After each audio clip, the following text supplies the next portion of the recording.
Assalamualaikum warahmatullahi wabarakatuh.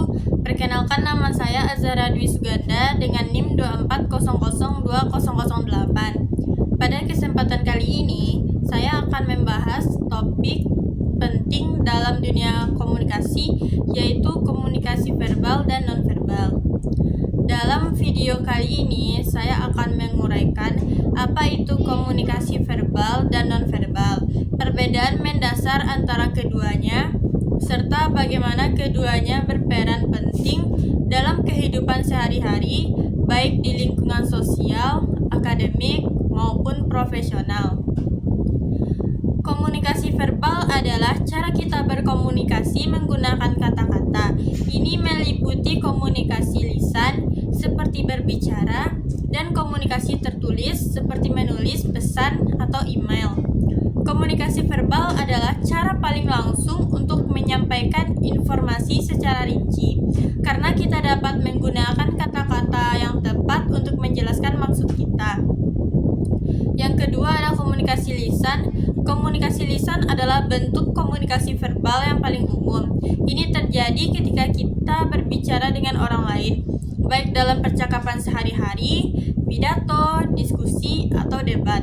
Dalam komunikasi lisan, kita tidak hanya mengandalkan kata-kata, tetapi juga intonasi, kecepatan berbicara, dan jeda untuk memberikan penekanan tertentu. Yang ketiga, komunikasi tertulis. Komunikasi tertulis memungkinkan kita menyampaikan pesan dalam bentuk yang lebih permanen, seperti email, surat, atau teks. Salah satu keuntungan dari komunikasi tertulis adalah pesan dapat dipertimbangkan dengan lebih hati-hati sebelum disampaikan, serta dapat diarsipkan dan dibaca ulang kapan saja. Yang keempat, kelebihan komunikasi verbal. Kelebihan komunikasi verbal adalah kemampuannya untuk menjelaskan ide yang kompleks, memberikan instruksi, dan memungkinkan diskusi dua arah secara langsung. Namun penting untuk diingat bahwa bahasa yang digunakan harus sesuai dengan audiens agar pesan diterima dengan baik. Selanjutnya yaitu kita lanjut ke definisi komunikasi nonverbal. Yang pertama ada pengertian komunikasi nonverbal. Komunikasi nonverbal adalah segala bentuk komunikasi yang tidak menggunakan kata-kata. Ini mencakup gerakan tubuh, ekspresi wajah, gestur, postur, kontak mata, dan bahkan penampilan fisik. Komunikasi nonverbal dapat memperkuat pesan verbal atau dalam beberapa kasus dapat bertindak sebagai pengganti kata-kata. Yang kedua ada ekspresi wajah. Salah satu bentuk komunikasi nonverbal yang paling kuat adalah ekspresi wajah. Misalnya senyuman bisa menunjukkan keramahan atau persetujuan, sedangkan dahi yang berkerut bisa menunjukkan kebingungan atau ketidaksetujuan. Yang ketiga ada kontak mata. Kontak mata memainkan peran penting dalam menunjukkan perhatian dan keterlibatan dalam percakapan.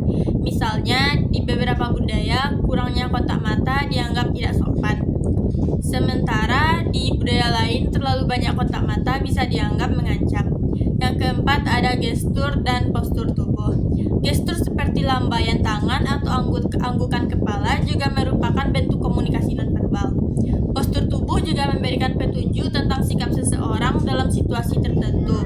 Misalnya postur tubuh yang tegak menunjukkan kepercayaan diri, sedangkan postur tubuh membungkuk bisa menandakan ketidaknyamanan. Selanjutnya perbedaan utama antara komunikasi verbal dan nonverbal. Yang pertama ada medium yang digunakan. Perbedaan yang paling mendasar adalah bahwa komunikasi verbal menggunakan kata-kata, baik lisan maupun tertulis, sementara komunikasi nonverbal menggunakan ekspresi, gerakan tubuh, dan elemen visual lainnya untuk menyampaikan pesan. Yang kedua ada keterbatasan bahasa dalam komunikasi verbal. Komunikasi verbal seringkali dibatasi oleh bahasa yang kita gunakan.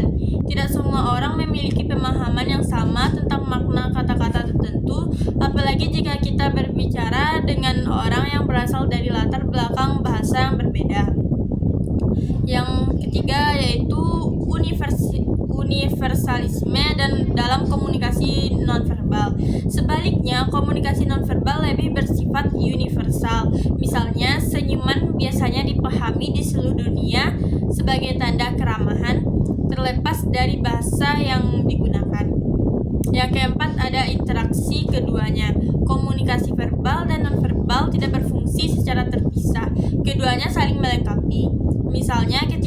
berbicara dengan orang lain, kita mungkin secara tidak sadar menggunakan gerakan tangan atau perubahan ekspresi wajah untuk memperkuat kata-kata yang diucapkan.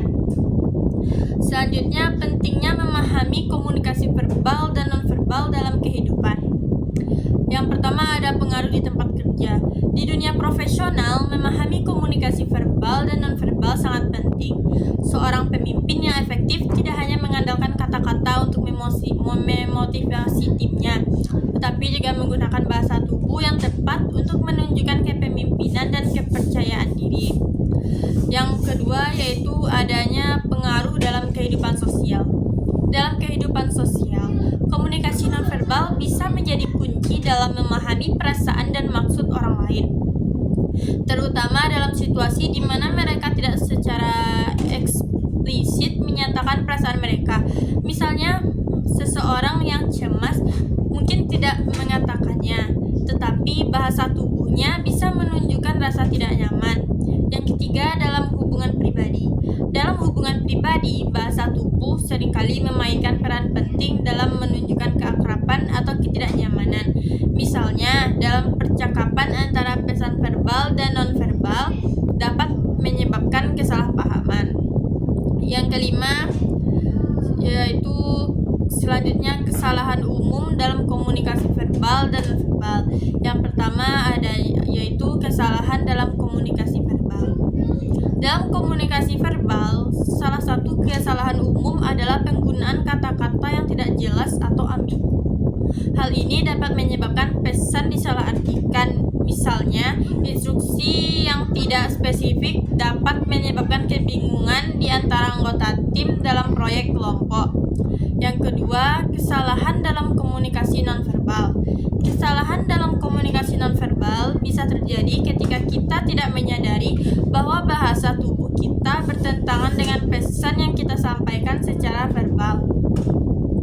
Contohnya, seseorang yang berkata, "Saya baik-baik saja," sambil menundukkan atau tidak melakukan kontak mata, bisa memberikan sinyal bahwa dia sebenarnya sedang tidak baik-baik saja.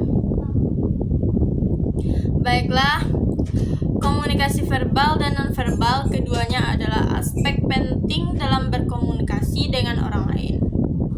Dengan memahami cara kerja keduanya, kita dapat menjadi komunikator yang lebih efektif, baik dalam situasi sosial, akademik, maupun profesional.